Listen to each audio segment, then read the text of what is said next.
चिकू खरेदी करणारी लिलाव केंद्र कालपासून सलग 3 दिवस बंद ठेवण्याचा निर्णय झाल्याने चिकू उत्पादक शेतकऱ्यांमध्ये खळबळ उडाली आहे।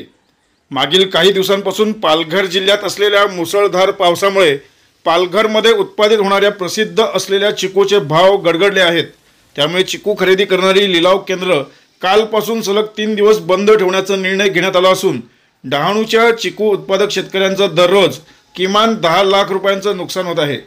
गेल्या आठवड्यात डहाणू तालुक्यात सुरू असलेल्या मुसळधार पावसामुळे झाडावरील तसंच वाहतुकी दरम्यान बॉक्समधील बंदिस्त उदार वातावरणामुळे चिकू सडण्याचं प्रमाण कमालीचे वाढले आहे। त्यामुळे चिकूचे दर 10 ते 12 रुपयाने किलोवरून थेट 2 ते 3 रुपये प्रति किलो इतके घसरले आहेत।